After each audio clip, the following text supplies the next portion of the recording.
CWRC ಆದೇಶಕ್ಕೆ ಜಲಸಂಪನ್ಮೂಲ ಸಚಿವ ಪ್ರತಿಕ್ರಿಯೆಯನ್ನು ಕೊಟ್ಟಿದ್ದಾರೆ. ಚಲುವರಾಯಸ್ವಾಮಿ ಅವರು ರಿಯಾಕ್ಟ್ ಮಾಡಿದ್ದಾರೆ. ಸಿಡಬ್ಲ್ಯೂಆರ್ಸಿ ಶಿಫಾರಸನ್ನು ಸಿಡಬ್ಲ್ಯೂಎಂಎ ಆದೇಶ ಮಾಡಿದೆ.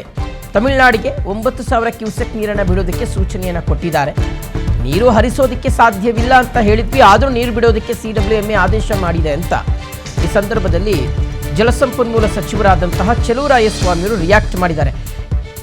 ಇದು ಎಕ್ಸ್ಪೆಕ್ಟೇಷನ್, ಇದು ಎಕ್ಸ್ಪೆಕ್ಟೆಡ್ ಇತ್ತು, ಇದೇ ರೀತಿಯಾದಂಥ ತೀರ್ಪು ಬರುತ್ತೆ. ಸಿಡಬ್ಲ್ಯೂಆರ್ಸಿ ಏನು ಕೊಡ್ತಾ ಅದು ಸಿಡಬ್ಲ್ಯೂಎಂಎನೇ ಹೇಳೋದು, ಅದರಲ್ಲಿ ಯಾವುದೇ ರೀತಿಯ ಅನುಮಾನ ಇಲ್ಲ, ವ್ಯತ್ಯಾಸನೂ ನಾವು ನೋಡಿಲ್ಲ ಈ ಹಿಂದೆ. ಸೊ ಇದಕ್ಕೆ ಸಂಬಂಧಪಟ್ಟಂತೆ ಜಲಸಂಪನ್ಮೂಲ ಸಚಿವರಾದಂಥ ಚಲುವರಾಯಸ್ವಾಮಿ ಅವರು ರಿಯಾಕ್ಟ್ ಮಾಡಿದ್ದಾರೆ. ಒಕ್ಕೂಟ ವ್ಯವಸ್ಥೆಯಲ್ಲಿ ಆದೇಶ ಪಾಲನೆ ಮಾಡಬೇಕಾಗುತ್ತೆ ಅಂತ ಹೇಳ್ಕೊಂಡಿದ್ದಾರೆ. ಆರ್ಸಿ ಏನು 9 TMCಗೆ ಇದು 9,000 ಕ್ಯೂಸೆಕ್ಸ್ ಅನ್ನ ಬಿಡ್ಲಿಕ್ಕೆ ಆದೇಶ ಮಾಡಿತ್ತು, ಅದನ್ನೇ ಯಥಾವತ್ತು ಅಪ್ರೂವ್ ಮಾಡಿದೆ ಸಿಡಬ್ಲ್ಯೂಎಂಎ.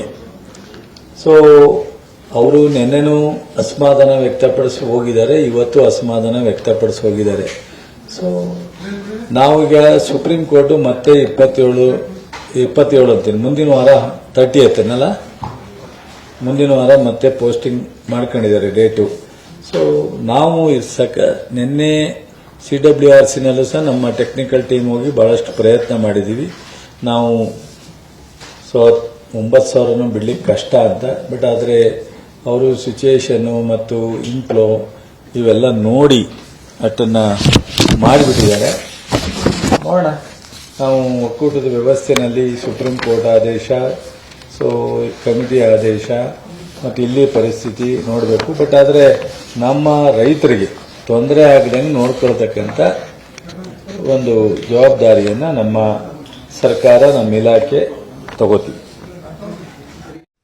ಮಂಡ್ಯದಲ್ಲಿ ದಿನೇ ದಿನೇ ಹೆಚ್ಚಾಗ್ತಾ ಇದೆ ಕಾವೇರಿ ಕಿಚ್ಚು. ತಮಿಳುನಾಡಿಗೆ ಮತ್ತೆ ನೀರು ಬಿಡೋದಕ್ಕೆ ಸಿಡಬ್ಲ್ಯೂಆರ್ಸಿ ಆದೇಶವನ್ನು ಕೊಟ್ಟಂತ ಹಿನ್ನೆಲೆಯಲ್ಲಿ ಮಂಡ್ಯ ರಕ್ಷಣಾ ವೇದಿಕೆ ಪ್ರತಿಭಟನೆಯನ್ನು ನಡೆಸಿದೆ. ಮಂಡ್ಯದಲ್ಲಿ ಕಾವೇರಿ ಕಿಚ್ಚು ದಿನೇ ದಿನೇ ಹೆಚ್ಚಾಗ್ತಾ ಇದೆ.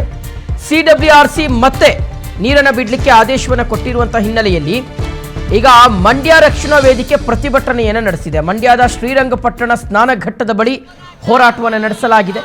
ಹೊಟ್ಟೆ ಮೇಲೆ ತಣ್ಣೀರು ಬಟ್ಟೆಯನ್ನು ಹಾಕಿಕೊಂಡು ನದಿಗೆ ಇಳಿದು ಕಾವೇರಿ ನಮ್ಮದು ಅಂತ ಘೋಷಣೆಯನ್ನು ಕೂಗಿದ್ದಾರೆ.